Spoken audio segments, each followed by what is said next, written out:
The game we're gonna play right now is Intercontinental Ballistic Missile Program. This is a game by Nothing Normal Games. It's on itch.io right now, the demo is. And, let's go ahead and actually read the description. Have you ever wondered what it would be to become an intercontinental ballistic missile? You are the ultimate weapon. A ballistic missile with a nuclear warhead. In an alternate 50s, your government developed a technology that uses human brains instead of computers. However, this technology has serious side effects on the human psyche. Genre: narrative-driven psychological horror. Playtime: 10 to 15 minutes. Note: this teaser is a visual novel-style experience that does not represent the final gameplay of the upcoming game. I've interviewed these guys. I've done an interview with them for my Games Built in Public video series. Be sure to check it out on YouTube. It's a great interview we had with them. Like, a wonderful interview. Flowed very well. And I do know that they're looking to rename this game from Intercontinental Ballistic Missile Program to Brainshell, or Brainshell, however you prefer to say it.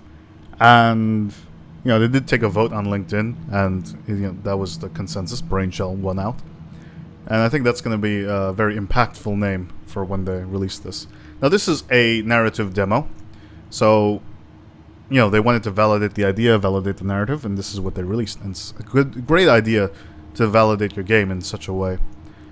But of course, it's not going to be the same once they release it. But let's give it a shot. Let's jump right into it. Good morning! Congratulations on your selection, and welcome to the Intercontinental Ballistic Missile Program. Before you is the mission briefing. It would be ideal for you to familiarize yourself thoroughly with the nature of your mission, but unfortunately, due to an enemy attack, our time is limited. On the second page, you'll find the coordinates of our target. Remember, the fate of our entire nation depends on you. Good luck! You pick up the folder. Instead... Jesus Christ. Instead, several neatly organized and numbered pages. Inside, several neatly organized and numbered pages. On the second page, there's a brief description of the target, which on quick reading appears to be a military installation along with coordinates. Below the description is a small image showing two rotary dials and explanation how to set the coordinates. Well, this looks mighty interesting. I can actually interact with this. Okay, cool. Latitude, longitude. For a few seconds, nothing happens until a horrifying screech fills the room, as if massive, 1,000-ton metal structures were grinding against each other. The whole room shakes in rhythm with the sound. Just as you begin to think the noise will never end, it stops. The next small page shows a diagram of 6 small switches and levers. Open the 6 fuel injectors with levers shown in diagram. After configuring the injectors, open the blast door with the lever. Sorry, what now? I completely forgot what I was doing. I'm just gonna click buttons.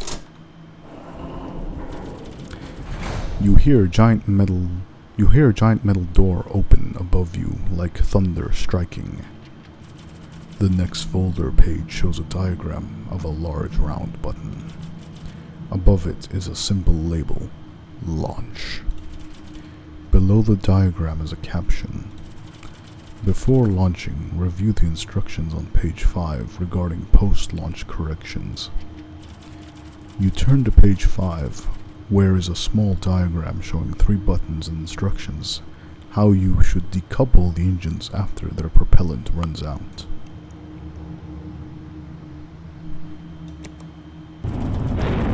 Instantly, a terrifying rumble and vibration filled the control room.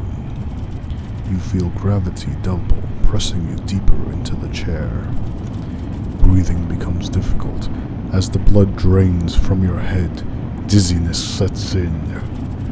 On the small monitor, the first stage fuel count scrolls. First stage, 150,000, 100,000, 50,000, 30,000, 10,000, 3,000, 1,000.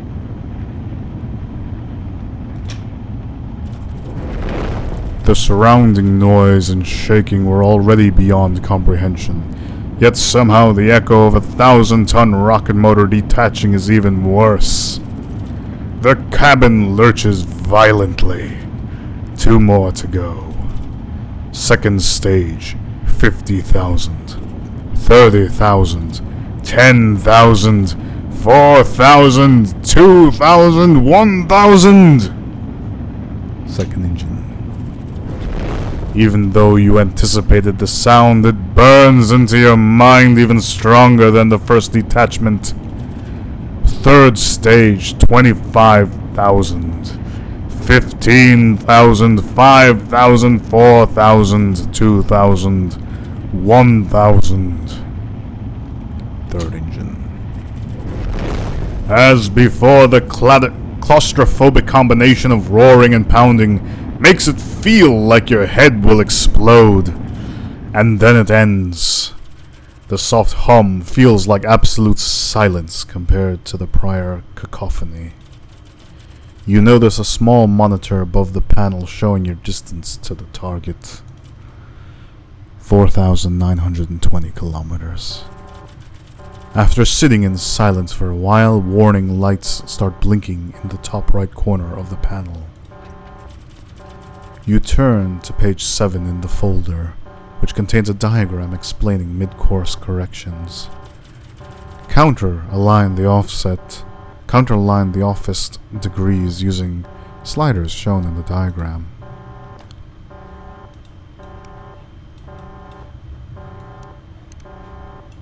Oh, okay, I see now. There we go. Blinking stops. 1,000 kilometers. In the perfect silence, a low hum begins. 500 kilometers. The hum intensifies. 250 kilometers. The hum has become chaotic vibration and roaring. Your stomach feels twisted from the growing G-forces. 100 kilometers. You're barely conscious. The surrounding chaos is indescribable. 50 kilometers, 40 kilometers, 30 kilometers, 20 kilometers. Are you there? 10 kilometers. Detonate. You open your eyes in the same leather chair in the same small circular room. Excellent work on the previous flight. The operation achieves the great success. Advantage against our enemy, and we couldn't have done it without you. The briefing for your next mission is in the folder before you. Remember, the fate of the entire nation depends on you. Good luck. Next to the folder on the table is now a small jar filled with tablets. You open the folder. The first page, which previously only bore the name of the program, now has a bright red message. You are alone during the program. If you hear voices or speaking, remember these hallucinations are caused by the extreme stress of the flight. If the hallucinations interfere with your mission, take one alkaloid-based sedative tablet from the jar on the table. Good luck. The target is now a power plant hundreds of kilometers off a big city.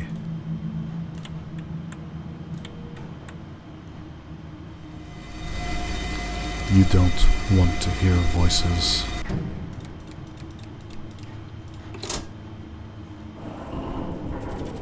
You take a deep breath. The same horrific sound fills the cabin as the growing gravity presses your body into itself. You are inside a brain. Eyes stare at you. You take a pill. You fade into the silence around you. Time passes and the aggressive panel lights whisper to you that mid-course realignment is required.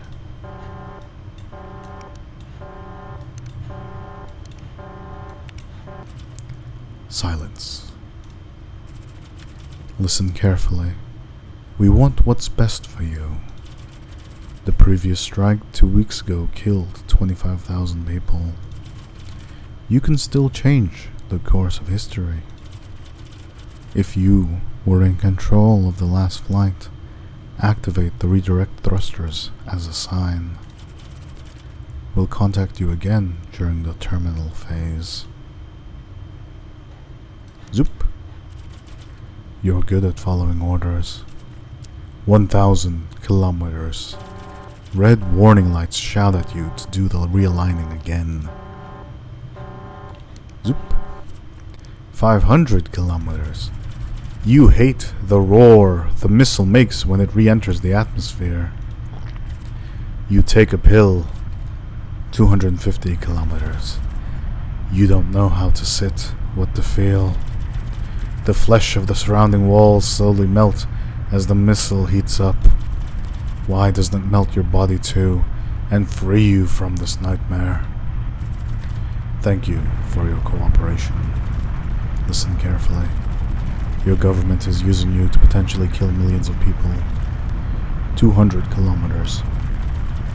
You are part of a larger information brain system in your silo.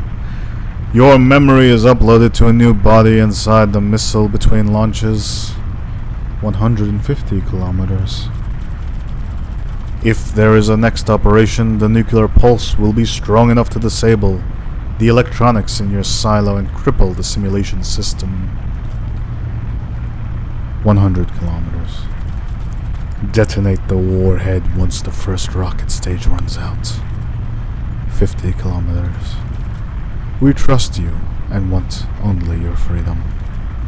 40 kilometers. Good luck. 30 kilometers. You take a pill. 20 kilometers. 10 kilometers. You're good at following orders. Remember that.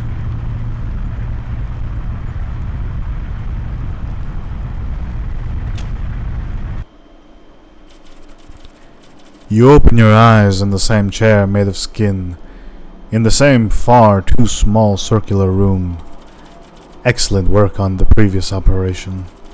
Thanks to you, we've practically already won the war. But in their foolishness, our enemy refuses to surrender. This final flight will show them how much their senselessness will cost them in human lives. You are a hero of your people, and we will reward you handsomely. Remember, the fate of our entire nation depends on you. Good luck. You pay no attention to the folder in front of you. Ooh, this is gruesome.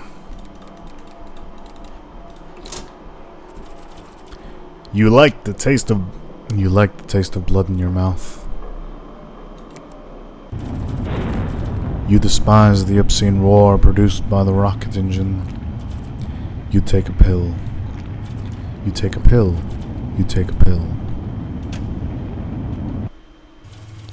You open your eyes in a round room. Your lower body has been replaced by numerous tubes extending deep into you and into a softly humming machine. You grab the tubes and rip them out with chunks of flesh. Blood and thick brown fluid stain the metal floor. You try to pry yourself off the platform, but a metal rod in place of your spine pins you down. You grip the edge of the platform and rip your back free. Red blood. I gotta say, folks, I don't do extremely well with gore, so this is kind of getting to me, but we'll press on. Red blood. Red blood fills your eyes as you collapse stomach first into the stained floor. One last breath before you are finally free. Intercontinental Ballistic Missile Program. Thank you for playing. Cool. Alright. Great. Wonderful game. 10 out of 10. Fantastic. I mean, it's a good demo. It is a good demo. I'm just going to turn my noise suppression back on. Right quick before I talk a bit about it. There we go. Right, so I'll say that the game, I like the demo. It really paints a very descriptive picture of what you are expected to see and experience. It's extremely atmospheric and very detailed, very graphic.